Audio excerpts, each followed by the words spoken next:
Hi friends, welcome back to my channel. ఈరోజు మీకు ఈ సీరియల్లో ఏం జరిగిందో తెలుసుకోవాలి అనుకుంటున్నారా? అయితే వెంటనే మనం సీరియల్లోకి వెళ్ళిపోదాం. ఇంకా కావ్యని వాళ్ళ బావ కాఫీ షాప్కి అయితే తీసుకొస్తాడు. అక్కడ అంతా కూడా ఫుల్ వ్యాలంటైన్స్ డే డెకరేట్తో చాలా బాగుంటుంది. అది చూసిన కావ్య, బావా ఇక్కడికి ఎందుకు తీసుకొచ్చావు, అసలు ఇక్కడికి ఎందుకు బావా అని అడగడంతో, కావ్య కాసేపు సైలెంట్గా ఉండు, నువ్వు నా వైపే చూడు, నేను ఎటు చూడమంటే అటే చూడు, నువ్వు డైరెక్ట్గా చూడకు అని చెప్పి ఇక వాళ్ళ బావ మాట్లాడుతున్న మాటలకి కావ్యకి ఏమీ అర్థం కాక, బావా ఏం మాట్లాడుతున్నావు, నువ్వు బావ క్యారెక్టర్లో బాగా లీలమైపోయినట్టున్నావు అని అంటుంటే, అబ్బా బుజ్జి, మీ ఆయన అలాగే శ్వేత మనల్ని ఫాలో చేస్తూ ఇక్కడికి వచ్చారు, అందుకే అటు ఇటు చూడొద్దు అంటున్నాను అని చెప్పడంతో ఇక కావ్య వెంటనే, ఏంటి బావా ఇక్కడికి తీసుకొచ్చావు, ఇక్కడ ఏదో సర్ప్రైజ్ అంటున్నావు అని చెప్పి కావ్య చాలా ప్రేమగా వాళ్ళ బావతో మాట్లాడుతుంది. ఇక వాళ్ళ బావ అయితే, సర్ప్రైజ్ అని చెప్పాను కదా బుజ్జి, కాసేపు సైలెంట్గా ఉండు అని చెప్పి వాళ్ళ బావ అయితే ఇంకా వెయిటర్కి కేకు, ఫ్లవర్ బుకే అలాగే చాక్లెట్స్ తీసుకురమ్మని పంపిస్తాడు. ఇక వెయిటర్ని రాజ్ కూడా పిలిచి తాను కూడా డబ్బులు ఇచ్చి వాడేం చెప్పాడో చెప్పు అని అడగడంతో ఇక వెయిటర్ అయితే తను చెప్పినవన్నీ చెప్తాడు. చూసావుగా శ్వేత, వీడు నా కళావతిని నా నుంచి దూరం చేయడానికి ఎంత పెద్ద ప్లాన్ చేశాడో, ఖచ్చితంగా వీడు ఆ కేక్లో ఏదో మత్తు మందే కలుపుతున్నాడు, అది కళావతికి పెట్టి కళావతిని నా నుంచి శాశ్వతంగా దూరం చేయాలని చూస్తున్నాడు అని అంటూ ఉంటే ఇంకా వెంటనే శ్వేత అయితే, రాజ్ ఏం మాట్లాడుతున్నావు, నువ్వు స్వరాజ్ గ్రూప్ ఆఫ్ కంపెనీకి ఒక ఎండివి అన్న సంగతి మర్చిపోతున్నావు అని అంటుంటే, ఏంటి శ్వేత, నేను ఎండీనైతే నాకు మనసు లేదా, ఆ మనసులో మనిషి లేరా అని అంటూ ఉంటే, రాజ్ నువ్వు ఒక విషయం మర్చిపోతున్నావు, నువ్వు కావ్యని వద్దనుకుంటున్నావు, తనని వదిలేయాలి అనుకుంటున్నావు, మరి ఇప్పుడేంటి కొత్తగా నా కళావతిని నా నుంచి దూరం చేసేస్తున్నాడు, అలాగే ఎండీలకి మనసు ఉండదా అంటున్నావు, నువ్వు ఏం మాట్లాడుతున్నావో నీకేమైనా అర్థమవుతుందా అని అడగడంతో, చూడు శ్వేత, నేను చాలా క్లారిటీగానే ఉన్నాను, నువ్వే అస్సలు క్లారిటీగా లేవు, అందుకే నేనేం మాట్లాడుతున్నానో నీకు అర్థం కావట్లేదు, నీకు చెప్పినా అర్థం కాదులే, వదిలేసే అని చెప్పి ఇక రాజైతే అక్కడి నుంచి తొంగి చూస్తాడు. ఇక వెయిటర్ అనుకున్నట్లుగానే అక్కడికి కేక్ని, ఫ్లవర్ బుకేని అలాగే కొన్ని చాక్లెట్స్ని తీసుకొచ్చి అక్కడ పెడతాడు. ఇక అతనైతే, సార్ ఈరోజు లవర్స్కి స్పెషల్గా ఒక కాఫీ తయారవుతుంది, ఆ కాఫీ కూడా మీకు ఇస్తాను సార్, కానీ సింగిల్ కప్పులోనే తాగాల్సి ఉంటుంది అని చెప్పి ఇక వెయిటర్ వచ్చి వాళ్ళకి చెప్తుంటే ఆ మాటలు విన్న రాజ్కి మరింత కోపం వస్తుంది. చూసావుగా ఈరోజు స్పెషల్ కాఫీ అంట, అది కూడా లవ్వర్స్ కంట, దానికి చూడు వాడు ఎలా తల ఊపుతున్నాడు, ఇదిగో ఈ తింగర్ది వాడు తల ఊపుతుంటే నవ్వుతూ ఊరుకుంటుంది, వాడు ఖచ్చితంగా కళావతిని ఏదో చేస్తాడు, వాడి కుట్రని కళావతికి తెలిసేలా చేయాలి అని చెప్పి రాజ్ అయితే ఇక వెంటనే అక్కడికి వెళ్ళిపోతాడు. ఇంతలో వెయిటర్, సార్ మీకేమన్నా కావాలా సార్ అని అనడంతో, నాకేం వద్దు, నువ్వెలా అని చెప్పి అతన్ని కసురుకుంటాడు. ఏంటన్నయ్యా ఇలా వచ్చారు, మీరు మమ్మల్ని ఫాలో చేస్తున్నారా ఏంటి అని అడగడంతో, మేమేం మిమ్మల్ని ఫాలో చేయట్లా, ఇదిగో నా ఫ్రెండ్ నేను కూడా కాఫీ షాప్కి వచ్చాం, అనుకోకుండా మీరు కనిపిస్తే ఇక్కడికి వచ్చాను, అంతే, ఏంటి సెటప్ అని అడగడంతో ఇక కావ్య బావైతే రాజ్తో, అన్నయ్య ఈరోజు వ్యాలంటైన్స్ డే కదా అన్నయ్య, మన బుజ్జికి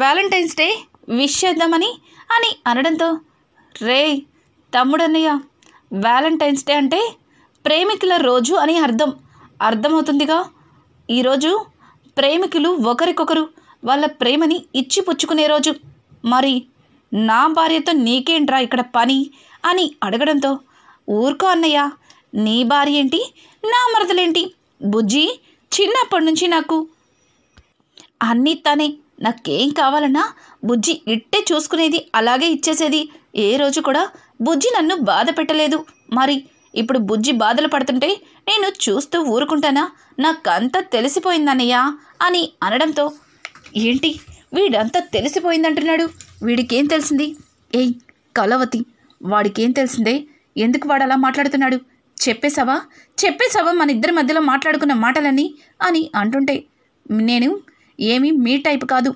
లోపలొకటి బయటొకటి చెప్పుకోవడానికి. వద్దు అంటే నా ప్రాణం పోయినా చెప్పను. అయినా మా బావేమన్నా పిచ్చోడనుకుంటున్నారా ఏంటి అంత తెలియకపోవడానికి? బావకి అన్నీ తెలుసు అని అనడంతో ఇక వెంటనే, ఏంటన్నయ్యా ఆ గుసగుసలు? బుజ్జి నువ్వన్నా చెప్పు బుజ్జి, ఎందుకు అన్నయ్య అంత సీరియస్ అయిపోతున్నాడు? ఈరోజు వ్యాలంటైన్స్ డే కదా, మరి మనకి ఎవరి మీద ఇష్టం ఉంటుందో వాళ్ళకి ఆ ఇష్టాన్ని తెలిసేలా చేయాలి కదా బుజ్జి, అందుకే కదా మనం ఇక్కడికి వచ్చాం అని చెప్పడంతో, రే ఏం మాట్లాడుతున్నావు? ఛీ ఆపు, నువ్వు మాట్లాడుతుంటే నాకు చాలా ఇరిటేట్గా ఉంది అని అంటుంటే, ఏంటన్నయ్య నువ్వు జెలస్ ఫీల్ అవుతున్నావా అని అడగడంతో, లేదు నేను అబ్రాడ్లో చదువుకున్నాను, నాది చాలా బ్రాడ్ మైండ్, నేనెందుకు జెలస్ ఫీల్ అవుతాను? నువ్వే అనవసరంగా ఎక్కువ ఫీల్ అయిపోతున్నావు. కలవతి ఆఫీస్లో మీటింగ్ ఉంది, బయలుదేరు అని అనడంతో, అదేంటండి ఈరోజు నేను లీవ్ అని చెప్పాను కదా, అత్తయ్య గారు కూడా మీకు చెప్పారు కదా, మరి ఇప్పుడు నన్ను ఆఫీస్లో మీటింగ్ అంటారేంటి? అయినా ఆఫీస్లో మీటింగ్ వదిలేసి ఇలా రెస్టారెంట్లకు తిరుగుతున్నారేంటండి అని కావ్య ఏమీ తెలియనట్టు అడగడంతో, ఇక రాజైతే, అదేం లేదు, మీటింగ్ క్యాన్సిల్ అయింది, అందుకే శ్వేతను తీసుకొని కాఫీ తాగుదామని వచ్చాను అని మళ్ళీ తడబడుతూ ఇంకొక మాట చెప్తుంటాడు. ఇక ఇది ఇలా ఉండగా ఇంటి దగ్గర ధాన్యలక్ష్మి అయితే ఇక అపర్ణకి లేనిపోని అనుమానాలతో కావ్యని నిందిస్తూ ఉంటుంది. అపర్ణ మాత్రం అస్సలు ఊరుకోదు. చూడు ధాన్యలక్ష్మి, నా కోడలు ఎట్లాంటిదో నాకు బాగా తెలుసు, మీరు మరీ ఎక్కువ ఆలోచించి మీ బుర్ర పాడు చేసుకోమకండి అని చెప్పడంతో ఆ మాటలకి రుద్రాణి అయితే, అవునవును మంచోళ్ళు అంటూనే నెత్తికెక్కించుకుంటున్నావు, ఇలాంటోళ్ళే రేపొద్దున కొంపలు ముంచుతారు అని చెప్పి ఇక రుద్రాణి అయితే అపర్ణకి ఇంకొక మాట అంటుంది. రుద్రాణి మాటలకి అపర్ణ అయితే, చూడు రుద్రాణి, నువ్వు నీ కొడుకు కలిసి చేసిన పనులకి మీ కోడలతో తింటున్నవి సరిపోవట్లేదా? మళ్ళీ నా దగ్గరికి వస్తున్నావు? అమ్మ స్వప్న అని పిలుస్తుంటే, స్వప్న ఎందుకు లేవదినా, నేనే లోపలికి వెళ్ళిపోతాను అని చెప్పి ఇక తను లోపలికి వెళ్ళిపోతుంది. అలాగే అనామిక చెప్పినట్లుగా ఇక కళ్యాణ్ అయితే ఆఫీస్లో ఒక ప్రాజెక్ట్ అయినా తన చేతుల మీదుగా సక్సెస్ అవ్వాలి, అనామిక దగ్గర పెద్ద పేరు సంపాదించాలి అన్నట్టుగా తెగ ఫీల్ అయిపోయి మీటింగ్కి వచ్చిన వాళ్ళతో ఇంకా కళ్యాణే డీల్ ఓకే చేస్తాడు. ఆ డీల్ని కూడా తానే చెయ్యాలి అని చెప్పి ఇక గట్టిగా నిర్ణయం తీసుకుంటాడు. రాజ్ ఇక్కడ కావ్య పనిలో పడి ఆఫీస్లో వర్క్లన్నీ పట్టించుకోవడం మానేసేసరికి వాటిని కళ్యాణ్ హ్యాండ్ వర్క్ చేసుకుంటాడు. ఇక అలాగే కళ్యాణ్ అయితే ఆ ప్రాజెక్ట్కి సంబంధించిన డిజైన్స్ని ఆ డిజైనర్స్కి చెప్తాడు. అలాగే వాళ్ళు కూడా కొన్ని డిజైన్స్ని రెడీ చేస్తూ ఉంటారు. ఇది ఇలా ఉండగా ఇక కనకం ఇంట్లో అయితే అప్పుకి ఆ ఎస్ఐ రిటైర్ అయిన ఎస్ఐ ఇచ్చిన ఐటమ్స్ని చూసుకుంటూ, అమ్మా ఎస్ఐ గారు ఎంత మంచివారు కదమ్మా, చూడు మా గురించి నాకు ఎన్ని వస్తువులు ఇచ్చారు అని చెప్పడంతో, ఒసై నువ్వు ముందు ఎలా కానిస్టేబుల్ అవ్వాలో దాని గురించి ఆలోచించు, నువ్వే కదా కానిస్టేబుల్ అయిన తర్వాత ఎస్ఐ అవ్వడానికి ఈజీగా ఉంటుందన్నావు, మరి ఇంకా ఇలాగే ఉంటావేంటే, త్వరగా ఏం చేయాలో అది చెయ్యి అని చెప్పడంతో, అమ్మా ఆల్రెడీ మా గురూజీ నా అప్లికేషన్ని సబ్మిట్ చేసేశాడు, పైగా మా గురూజీ రిటైర్డు ఎస్ఐ కాబట్టి నాకు జాబ్ వచ్చే అవకాశాలు 99% ఉన్నాయి అని చెప్పి ఇక అప్పు చెబుతూ ఉంటుంది. ఇక ఇక్కడ చూస్తే రాజ్ అలాగే ఇంకా కావ్య వాళ్ళ బావ ఇద్దరు కూడా ఒకరికొకరు వాదించుకుంటూ ఉంటారు. ఇంతలో అక్కడికి సీతారామయ్య ఇంద్రాదేవి వచ్చేస్తారు. ఇక కావ్య బావైతే, రండి తాతయ్య, రండి బామ్మగారు, మీకోసమే ఎదురు చూస్తున్నాను, ఈరోజు మీ ప్రేమకి గుర్తుగా మీకు నేనిచ్చే సర్ప్రైజ్ అని చెప్పడంతో ఇక సీతారామయ్య అయితే ఇంద్రాదేవి చూస్తూ, చిట్టి చూసావుగా కొత్తగా వచ్చిన అమెరికా మనవడు నా కోసం ఎన్ని ఏర్పాట్లు చేశాడో అని చెప్పడంతో, ఈ వయసులో కూడా ఏంటి బావా ఈ చిలిపి పనులు, ఇలాంటివి ఇంకానా అని చూడు చిట్టి, నిన్ను అందరిలాగా పెద్దలు తెచ్చిన సంబంధంలో చేసుకోలేదు, చిన్నప్పటి నుంచి నేను నిన్ను ఇష్టపడి పెళ్లి చేసుకున్నాను, మన ఇద్దరిది ఎప్పటికీ కూడా ప్రేమ పెళ్ళే, నేను నిన్ను ఎప్పుడు ఇలానే ప్రేమిస్తూనే ఉంటాను అని చెప్పి సీతారామయ్య అయితే ఇక ఇంద్రాదేవితో తన ప్రేమ గురించి చెబుతూ ఉంటాడు. అది చూసిన కావ్య, వాళ్ళిద్దరూ బావ మరదళ్ళు, వాళ్ళిద్దరూ చిన్నప్పటి నుంచి ఒకరికొకరు ప్రాణంగా ప్రేమించుకున్నారు. అలాగే ఆ ప్రేమని గెలిపించుకొని వాళ్ళ జీవితాన్ని పండించుకున్నారు. ఆ అదృష్టం నాకు లేదు అని చెప్పి కావ్య అయితే ఇక రాజ్తో అంటుంది. రాజ్, ఒసై, ఏం మాట్లాడుతున్నావే? నీకు అదృష్టం లేకపోవడం ఏంటి? అంటే నన్ను పెళ్లి చేసుకోవడం నీకు దురదృష్టమా అని అనడంతో, ఏమోలేండి, అదృష్టమో దురదృష్టమో నాకు తెలుసా ఏంటి? మీకే బాగా తెలుసు. ఎందుకంటే త్వరలోనే నన్ను వదిలించుకోవాలి అనుకుంటున్నారు కదా అని చెప్పి కావ్య మళ్ళీ విడాకుల దగ్గరికి తీసుకొస్తుంది.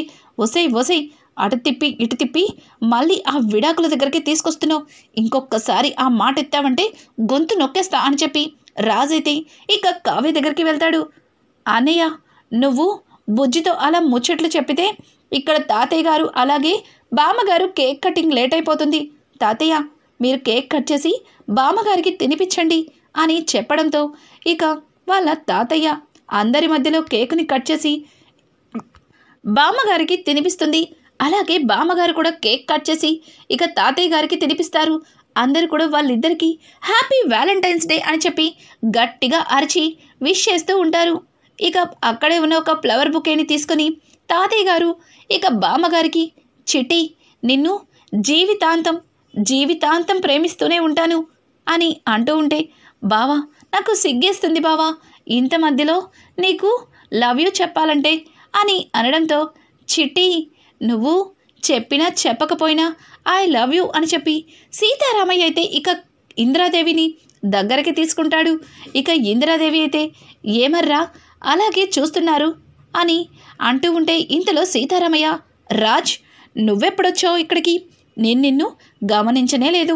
చిట్టితో మాట్లాడుతుంటే నాకేవి కనిపించవు అని అనడంతో, అవును, అచ్చం నాలాగే మా బుజ్జితో మాట్లాడితే నాకు కూడా పక్కన ఎవరున్నది కూడా అస్సలు తెలీదు అని చెప్పి ఇక కావ్య బావ కావ్య గురించి మాట్లాడుతూ ఉంటాడు. చూడు తమ్ముడన్నయ్య, తాతయ్య తన గురించి చెప్పాడు, నీ గురించి అడగలేదు. అర్థమవుతుందిగా. కాస్త పక్కకి లెగిస్తే నేను తాతయ్యకి విష్ చేస్తాను అని అంటూ ఉంటే, అన్నయ్య, ఇది తాతయ్యకి విష్ చేసేది కాదు, ఒక భర్త భార్యకి విష్ చేయాలి. అలాగే ఒక లవర్స్ ఒకరికొకరు వాళ్ళ ప్రేమని ఇచ్చి పుచ్చుకోవాలి అని అంటుంటే, ఈ డైలాగ్ ఎక్కడో విన్నట్టుందే అని రాజు ఇక పైకి చూస్తుంటే, అన్నయ్య, ఆ డైలాగు నీదే అన్నయ్య, నువ్వు చెప్పిందే అని చెప్పి ఇక కావ్య బావ రాజ్ చెప్పిన డైలాగ్ని రాజ్కే వేస్తాడు.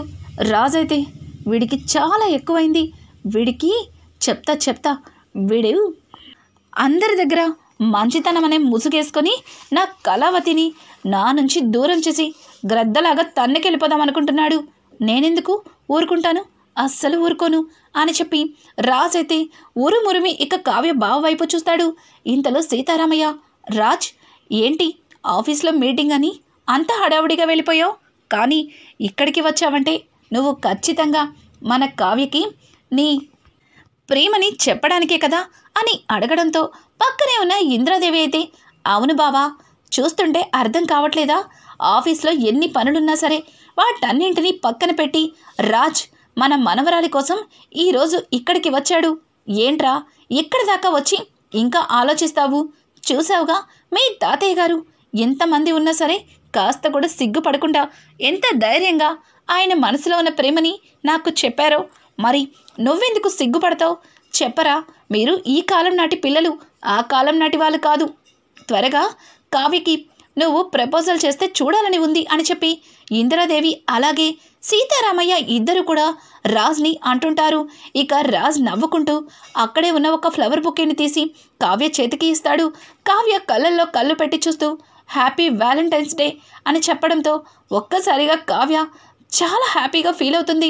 ఇక చుట్టుపక్కల ఉన్నవాళ్ళు, సార్, హ్యాపీ వ్యాలంటైన్స్ డే రోజు మీకు ఆవిడ ఎంత ఇష్టమో మీరు చెప్పాలి అని గట్టిగా అరవడంతో, కళావతి నా భార్యగా నా ఇంట్లో అడుగుపెట్టిన రోజు తనంటే నాకు ఇష్టం లేదు. తన మొహం చూడాలంటే కూడా అసహ్యంగా ఉండేది. తన మాట వినిపిస్తే అక్కడి నుంచి వెళ్ళిపోవాలి అనిపించేది. కానీ కానీ ఆ కళావతి ఈరోజు నా మనసులో స్థానం సంపాదించుకుంది. తాను లేకపోతే ఈ రాజు లేడు. తాను తన మాట వినకపోతే ఈ రాజు ఉండలేడు. అంతలాగా ఈ కళావతిని ఈ రాజ్ ఇష్టపడుతున్నాడు. తనని విడిచి ఒక్క క్షణం కూడా ఉండలేనని నాకు ఇప్పుడిప్పుడే అర్థమవుతుంది అని చెప్పి రాజ్ మనసులో ఉన్న ప్రేమని అందరికీ కూడా తెలిసేలాగా, కావ్యకి వినిపించేలాగా గట్టిగా మైక్లో అరుస్తాడు. అది విన్న కావ్య చాలా ఎమోషనల్గా అక్కడే ఉన్న ఒక ఫ్లవర్ని తీసుకొని రాజ్కి ఇచ్చి, happy Valentine's day, I love you అండి.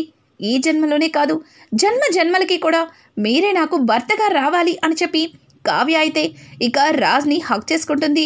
అలాగే రాజ్ కూడా ఎమోషనల్గా కావ్యని హక్ చేసుకుంటాడు.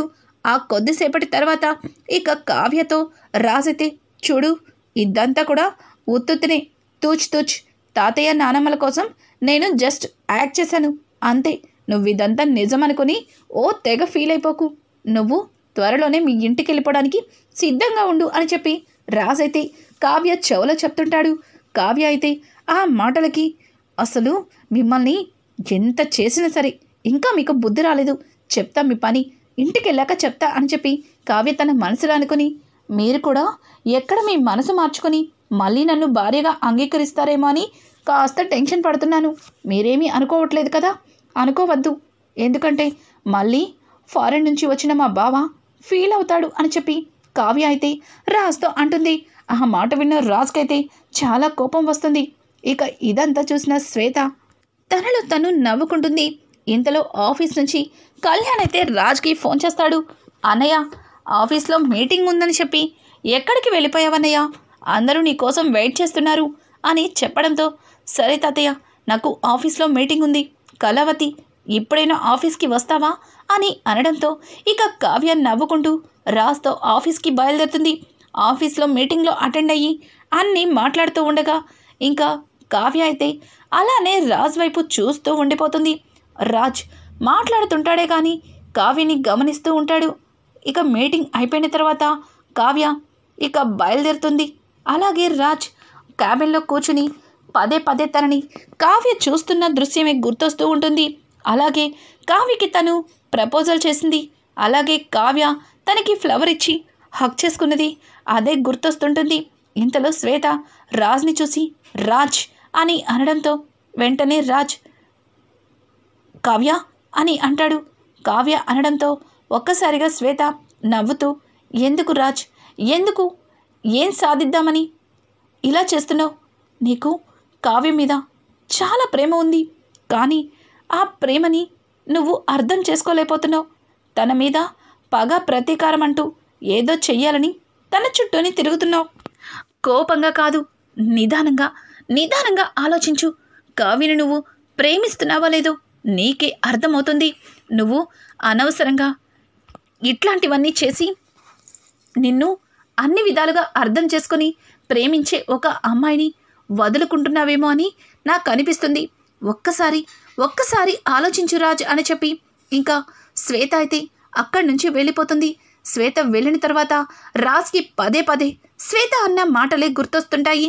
ఇంతలో రాజ్ మనసులో నుంచి తన అంతరాత్మ బయటకొచ్చి, ఏరా, ఇంకెన్ని రోజులురా నాకు ఈ వనవాసం, ఇంకా నీ మనసు మారలేదా?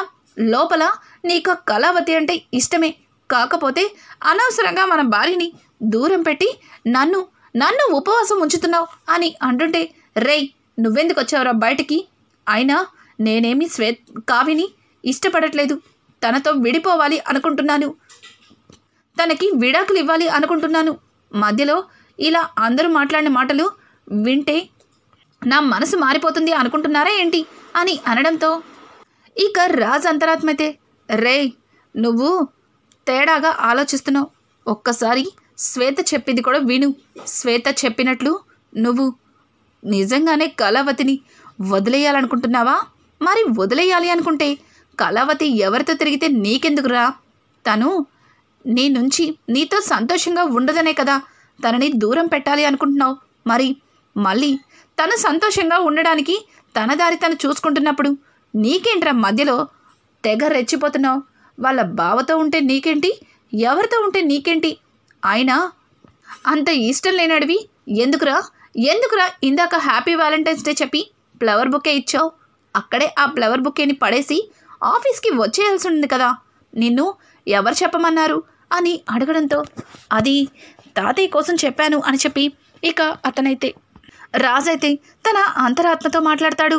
ఇక తన అంతరాత్మ అయితే తాతయ్య కోసం చెప్పావు, సరే మరి కళావతి ఫ్లవర్ ఇస్తే అంత ఎమోషనల్ అయ్యి హగ్ ఎందుకు చేసుకున్నావురా చెప్పు అని అడగడంతో అది కావ్య చూసినాక కొంచెం ఎమోషనల్ అయ్యి మళ్ళీ ఎలాగో విడిపోతున్నాం కదా అని చెప్పి రాజ్ తడబడుతుంటే, ఎల్లరా నువ్వు తడబడద్దు, నీ మాటలే అర్థమవుతున్నాయి. నువ్వు కళావతిని ప్రేమిస్తున్నావని నాకు తెలుస్తుందిరా. నీలో ఉన్నోడిని నేను చెప్తున్నాను, నువ్వు కావ్యని ప్రేమిస్తున్నావు. ఎందుకురా కావ్యని దూరం చేసి నన్ను పస్తులుంచుతున్నావు? నేనేం పాపం చేశానురా? అసలు నా మీద ఇలా రివెంజ్ తీర్చుకుంటున్నావు అని అంటుంటే, నోరు మూసుకో, షటప్ అని చెప్పి రాజ్ గట్టిగా అరిచి ఇక ఒక బుక్కుని తన అంతరాత్మ మీదకి విసురుతాడు. వెంటనే అంతరాత్మ మాయమైపోతుంది. ఇక రాజైతే ఏంటి నిజంగా శ్వేత చెప్పినట్లు అలాగే వీడు చెప్పినట్టు కళావతిని నేను ప్రేమిస్తున్నానా? అందుకేనా కళావతి వాళ్ళ బావతో ఉంటే నాకింత కోపం వస్తుంది అని చెప్పి రాజైతే ఇంకా ఆలోచించడం మొదలు పెడతాడు. రానున్న ఎపిసోడ్స్లో రాజు మనసు మారి మళ్ళీ కావ్యకి దగ్గరవుతాడా? ఇంతలోనే రుద్రాని ధాన్యలక్ష్మి కలిసి కావ్య మీద ఎటువంటి నిందలు వేస్తారు? రానున్న ఎపిసోడ్స్ అయితే మరింత ఇంట్రెస్టింగ్గా మారబోతున్నాయి. ఈ వీడియో మీకు నచ్చినట్టయితే లైక్ చేసి సబ్స్క్రైబ్